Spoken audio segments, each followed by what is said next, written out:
왜 박간이 이런 방송을 하겠어요? 남 얘기가 아닐 수도 있기 때문에 이런 컨텐츠를 들고 오는 거잖아요. 만일 우리나라도 저런 식으로 돌아오게 되면은 어떻게 해야 될까 생각해보는 계기가 됐으면 좋겠다는 차원에서 오늘 이걸 들고 와서 얘기를 해봤습니다. 구독과 좋아요, 알람 설정 감사합니다.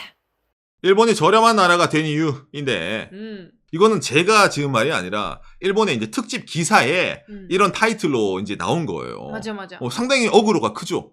예, 이게 이제 일본 니케이라는 이제 신문사 있잖아요. 거기서 이제 특집으로 해가지고 기사가 이렇게 나왔는데 이게 지금 시리즈로 연재가 되고 있습니다. 내용 자체가 뭐 해외 다른 나라에 비교해가지고 일본의 물가라든지 일본 사람의 소득이라든지 그런 점에서 이제 분석한 기사인데 그거 이외에도 어떤 식으로 이제 일본이라는 나라가 저렴하게 자국민의 이제 경제 기자들이 이제 기사를 쓸 때 저렴하게 느꼈는지 그래서 이야기를 해드리려고 들고 왔습니다.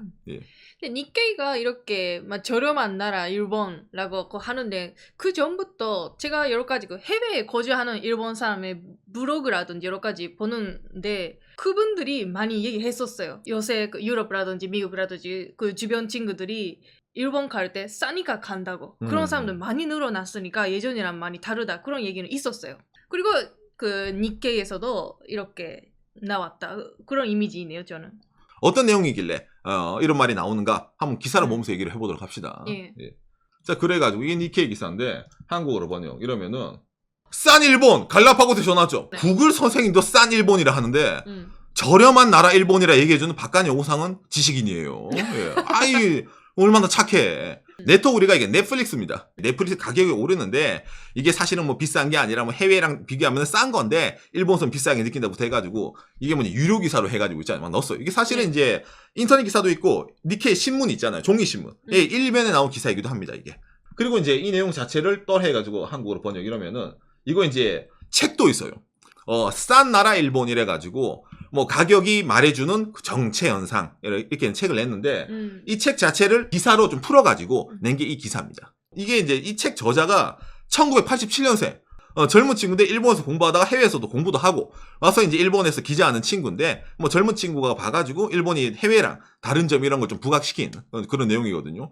이게 니케이뿐만이 아니라 사실은 짜잔 한국어로 번역이라면은 뉴스위크에서도 2019년도 싼 나라가 된 일본의 현실은 일본이 이렇게 행복한 일인가 부터 이렇게 이제 기사 기고가 올라오기도 합니다. 일본이 이제 자기들이 일본을 좀 디스처럼 약간 좀 디스한 느낌이죠. 그러니까 싸다라는 개념 자체가 뭐 우리가 물건 살 때 좋은 경우도 있잖아요. 근데 일본에 있는 사람들 입장에서는 일본이라는 나라가 좀 싸진다는 의미도 있기 때문에 물가 전체적으로 경쟁력이 떨어진다 국가에 그런 식으로 좀 보일 수가 있기 때문에 이걸 받아들이는 사람에 따라서는 좀 다르게 느껴지는 거죠. 뭐 일본에 놀러 오는 해외 관광객 입장으로서는 아 일본 물가 싸면 좋은 거지라고 느끼잖아요. 너무 좋죠. 그렇기 때문에 오히려 이제 일본 해외 관광객이 코로나 이전 사이 때 많이 온 게 아닌가라는 식으로 많이 얘기가 나오는 겁니다. 맞아. 중국이라든지 있잖아요. 해외에서 관광객들이 일본에 와가지고 막 물건을 막 사가잖아요. 그 사람들은 엄청 부자라서 사가는가가 아니죠. 예, 물론 부자도 사가는 게 있겠지만은 기본적으로 같은 물건을 봤을 때 야 이거 그렇게 비싸지도 않네 저렴하네 일본인데 이런 개념을 많이 가지고 사가는 사람이 있기 때문에 일본이 점점 일본이 싸다 이런 식으로 얘기를 하는 겁니다. 물건이 싸다, 서비스 싸다, 그리고 호텔비 싸다, 그렇죠. 다 싸다고. 이런 책 내용에서도 기본적으로 분석하는 내용이 나오는 거예요. 현재 상황에서는 이러이러한 상황이고 해외 다른 나라랑 비교해가지고 일본은 이러한 상황입니다. 그러니까 왜 이런 식으로 얘기를 하냐면은 이걸 이제 인지를 하지 못하는 사람들이 많이 있기 때문에 이런 내용을 얘기를 하는 거예요. 일본 내에서. 해외에 나갔다가 해외에서 이제 일본을 바라보면은 물가도 이렇고 좀 특이하네 이렇게 느끼는데 일본에 계속 살다 보면은 이걸 몰라요. 왜 그렇죠? 박간이가 이제 영상 자주 얘기하지만은 바뀌지 않으니까 모르는 거 오히려. 계속 그대로거든요. 그래서 이 얘기처럼 정체돼 있다. 라는 식으로 얘기를 많이 하는 거죠. 물가가 그대로인 이유는 사람들 급여랑도 관계가 있다. 세금이랑도 관계가 있다. 이런 식으로 얘기가 많이 나오기 때문에 예를 들면 오늘 몇 가지 주요 지표를 들고 와가지고 왜 이런 식으로 이제 일본 경제신문사에서도 싼 나라 일본이라고 얘기하는지 그 원인에 대해서 좀 몇 개 얘기를 해보려고 합니다. 예. 박간의 오고상도 이러이러하기 때문에 이런 원인이 있는데 해결에 대해서는 알 수가 없어요. 저도. 예, 이걸 해결할 수 있으면 여기서 방송하고 있지 않아요. 먼저 이건데 이건 저희 방송에 자주 나오죠. 일본의 이제 최저임금입니다. 902엔이에요. 전국 평균. 일본은 이제 지역마다 최저임금이 다릅니다. 그러니까 촌동네 가면은 이제 좀 최저임금이 저렴하고 도시부 가면은 좀 최저임금이 높고 이렇게 돼 있어요.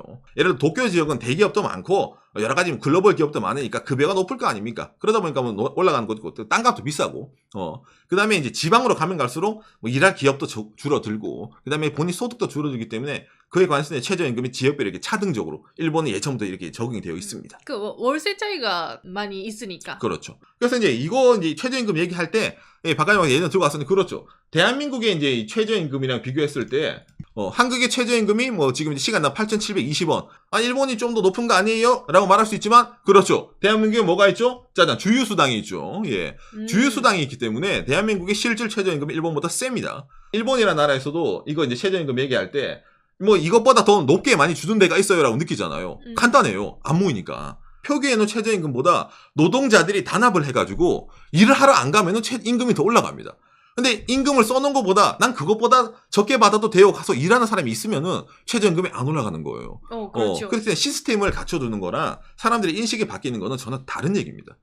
그렇기 때문에 이 시스템적인 것만 보면은 한국은 주유수당 시스템이 있기 때문에 실질 임금은 일본보다 셉니다. 이것도 이제 아무래도 일본 내에서 이제 말이 나오는 거예요. 왜냐면은 일본 내에서도 한국 뉴스가 자주 나온단 말이에요. 그러니까 옆 나라의 대한민국의 최저임금이 일본보다 세다라고 일본도 자주 보도가 됩니다. 그렇기 때문에 일본 내에서 지금 어떤 식으로 논의가 돼가고 있냐면은 그럼 많이 올라가고 있다고 한국이 그렇죠. 더욱더. 최저임금 인상 논의 시작 코로나 영향평가 조처 좀 이래가지고 지금 일본에서 지금 말하고 있는 게 1,000엔입니다. 지금 현재가 902엔이니까 우리나라 돈은 9,000원이 좀 넘잖아요. 그런데 이거 너무 낮다. 임금이 너무 낮기 때문에 일본 경제가 지금 침체되어 있고 당장에 아까 나온 타이틀 이거 있잖아요. 싼 일본. 이런 게 나오는 거다. 그러니까 임금을 올려가지고 좀 이거 국제 정세 따라가자. 일본은 너무 임금을 안 올린다. 이런 식으로 얘기가 좀 나오는 겁니다.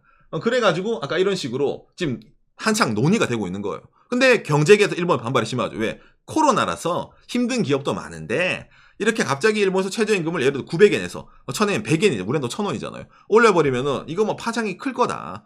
그렇기 때문에 지금 뭐 좀 신중해야 된다부터 해가지고 지금 한창 일본에서 논의 중인 내용입니다. 이게. 당장 이제 이런 거에 뒷받침되는 게 일본에서는 여러 가지 뉴스가 나오긴 하는데 예를 들어서 이거죠. 예전에 이제 일본 주간지에서 이렇게 쳤는데 평균 임금 자체가 한국보다 낮아지고 있다. 가난한 나라 일본이 살아남기 위한 새로운 상식이래 가지고 그러니까 일본 사람들이 잘 이제 인식하지 못하는 전체적인 임금 자체가 일본이 메리트가 없다. 아니 뭐 한국보다 낮으면 자존심이 상하는 거예요가 아니라 우수한 인재들이 일본으로 일하러 오지 않을 거다. 옆 나라에 뺏긴다 이런 식으로 일본에 보도 나오는 거예요. 뭐 예전부터 그런 거 있었네. 그리고 최근에 그 정말 한국보다 그 연봉 낮아요. 그런 정보도 나오고 뭐. 그렇죠. 그래서 이제 현재 이렇게 일본에서 이제 최저임금 인상 이것도 싼 일본을 탈피하려면은 일단은 사람들도 어느 정도 벌어야 된다. 소비력이 있어야지. 그다음에 사람들이 돈을 쓸 거고 그래야지 물가 상승하더라도 여력이 있을 거 아니야. 그럼 최저임금만 안 나요. 그럼 다른 건 어떤 상황인가요? 라고 했을 때 일본의 후생 노동성의 평균 급여의 실태입니다. 일본에 1989년부터 2018년도까지 급여 소득자의 추이거든요. 항상 이런 자료가 바깥의 방송에서도 자주 나오는데 이게 이제 아까 니케이가 싼 일본이 됐다라는 게 괜한 게 아니에요. 89년보다 2018년이 어떻게 평균 급여가 내려갔으니까.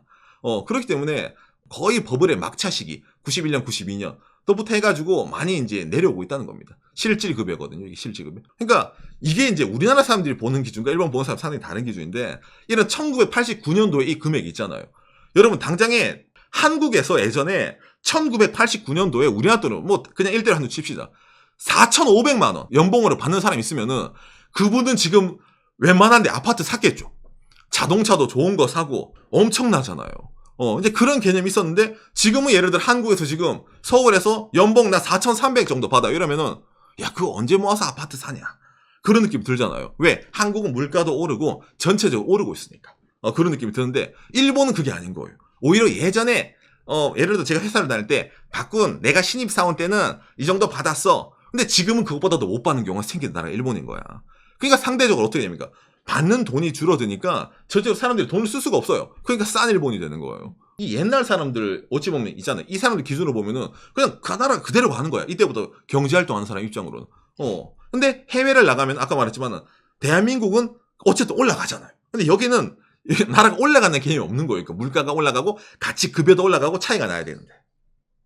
이때 당시에 일본은 정말 압도적이었단 말이야. 전 세계에서도. 근데 30년 지나가지고 한국이랑 비슷해졌잖아요. 그러니까 일본이 예전에 그 화려한 시대를 생각하면은 지금은 좀 이제 인지 부조화가 오는 게 이해가 되는 거예요.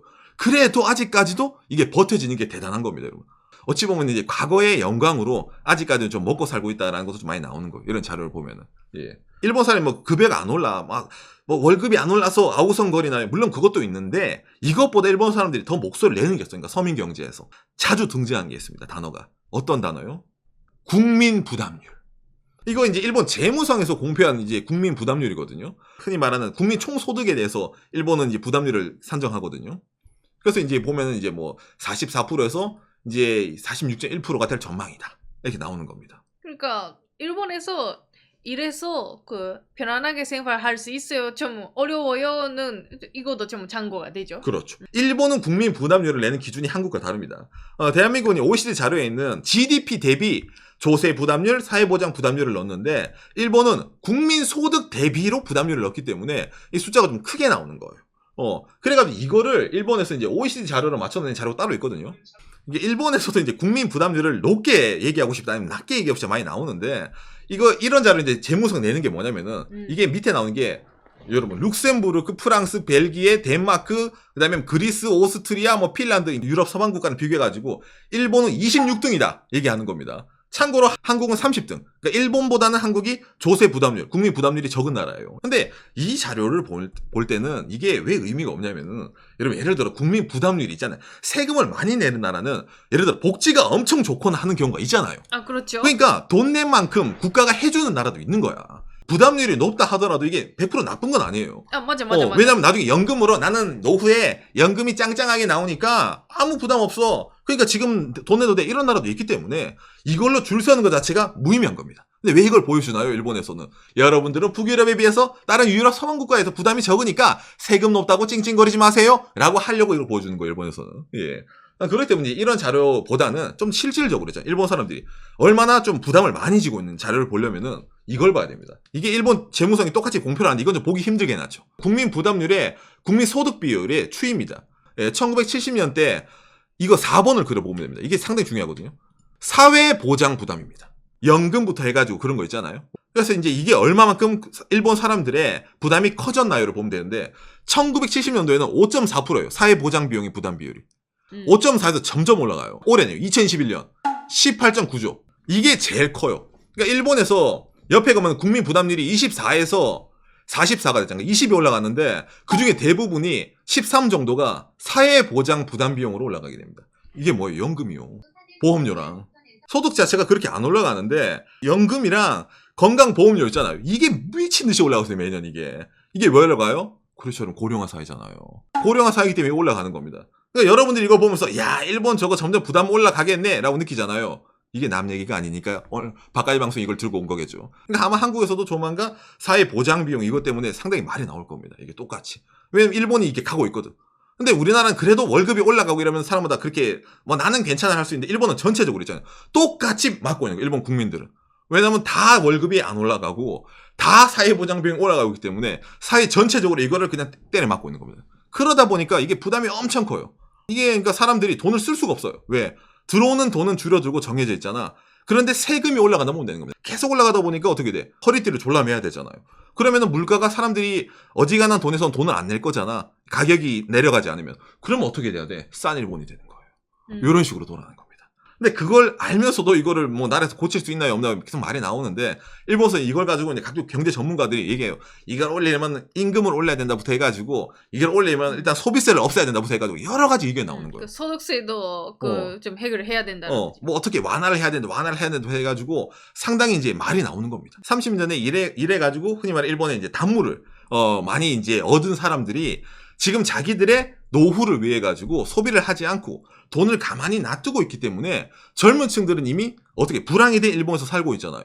근데 그 친구들이 돈을 써봤자 한계가 있어. 일본도 인구 피라미드가 이렇게 돼 있기 때문에 고령층이 많아요. 그렇기 때문에 이 나이 드신 분들이 돈을 써야 되는데 일본에서는 이제 그런 식으로 안 돌아가는 거죠. 노후 부담이 좀 되기 때문에 당장 어떤 일이 일어날지 모르는데 큰 병에 걸릴지도 모르는 데부터 해가지고 사람들이 돈을 잘 안 씁니다. 고령층들이. 그래가지고 경제가 안 돌아요. 그래서 일본에서 이제 유일하게 말하는 대책 중에 하나가 이제 일본 뭐 정부 고관들부터 하는 게 연령층이 한번 이제 순환이 되면 그러니까 지금이 있는 고齢연령층들이 돌아가시고 중년층이 올라가고 이제 전형층이 이제 청년층이 되면은 한 번씩 이제 시대가 가면은 일본도 경제 구조가 바뀔 거다라고 얘기하는데 당장에는 지금 인구 피라미드 때문에 벗어날 수가 없어요. 그 사람들이 돈을 안 쓰면. 그리고 이 그 니케 예전 기사에도 있었지만 어느 그 대학 교수님이 싼 나라 일본으로 뭐 그걸 인정하고 뭐 돈을 벌자 그렇죠. 그렇게 하는 분도 있고. 그렇죠. 그러니까 전체적으로 봤을 때 이제 이런 이제 기사가 나오는 이유도 자각을 하란 말입니다. 이걸 자각을 하고 이 현실을 받아들이고 그 위에서 예를 들어서 뭐 경제 활동을 하든 재테크를 하든 본인의 삶의 목표를 세우든 하는 게 낫지. 아예 이런 사실을 모르고 아무것도 모르고 있다 보면은 진짜 그거 있잖아요. 그 가마솥에 개구리가 되어지듯 있잖아. 죽어갈 수 있기 때문에 일본에서 이런 뭐 경제신문사에서 이런 이제 자경의 목소리를 내는 것도 나빠 보이지는 않습니다. 그래가지고 이제 오늘 일본의 저렴한 나라가 된 이유에서 이런 니케에서 이런 기사도 쓰고 여러 가지 자료를 좀 알아봤습니다. 예. 항상 이제 박아니 방송에서 나온 것처럼 일본은 관광 오기에 나쁜 나라가 아닙니다. 왜냐하면 소비하는 데서는 물건이 싸거든요. 한국보다 콜라도 싸고 빵도 싸고 일반 소비도 물건 싼데 살아보면은 본인의 소득 대비 싸다고 말 못한 나라가 일본이란 거죠. 요시. 그러니까 웬만한 나라는 이런 식으로 30년을 못 버텨요, 여러분. 그러니까 나름 그렇게 생각할 수 있어. 맞아. 그러니까 미국 밑에까지 쫓아갔기 때문에 일본이 30년 동안 이렇게 어찌보면 병크를 터뜨리더라도 지금까지도 살만한 나라인 거예요. 그러니까 이게 엄청 무서운 일이에요. 그러다 보니까 여러분 이걸 역사적으로 생각하면은 그런 30년 전에 기억이 있는 사람들의 자존심이 얼마나 강한지 알겠죠. 지금의 현실이랑 받아들이기 힘든 이 갭의 차이가 어마무시한 거예요. 지금 은퇴한 있잖아. 89년도에 예를 들어 셀러리맨 전성기를 보내고 은퇴한 일본의 노년 세대들이랑 지금 불황기에 있는 젊은 세대의 이 갭의 차이가 우리가 상상할 수 없을 정도로 엄청 크기 때문에 이런 식으로 기사가 뜨고 얘기를 하더라도 그거를 이해하지 못해요. 이걸 이해할 수가 없어요. 전혀 다른 나라란 말이야. 옆 나라가 저렇게 되는 걸 보면은 왜 박하니 이런 방송을 하겠어요. 남 얘기가 아닐 수도 있기 때문에 이런 컨텐츠를 들고 오는 거잖아요. 사회보장 비용의 부담률. 이게 진짜 남 얘기가 아니거든요. 당장 대한민국의 조세 부담률이 일본보다 적다라고 하더라도 언제 이게 일본보다 높아질지도 모르는 일인 거예요. 그러니까 옆 나라에서 30년간 이런 식으로 하고 있기 때문에 그런 식으로 안 하기 위해서 우리가 그걸 보면서 아까 말했잖아요. 제도가 변한다고 하더라도 정책이 변한다고 하더라도 국민들의 인식이 바뀌지 않으면 나라가 바뀌지 않습니다. 그렇기 때문에 이런 거 하나 보면서 만일 우리나라도 저런 식으로 돌아오게 되면은 야, 내 세대가 저런 식으로 바뀌면은 우리는 이걸 인지할 수 있을까? 어떻게 해야 될까? 이거를 우리 한 명 한 명 생각해 보는 계기가 됐으면 좋겠다는 차원에서 오늘 이걸 들고 와서 얘기를 해 봤습니다. 예.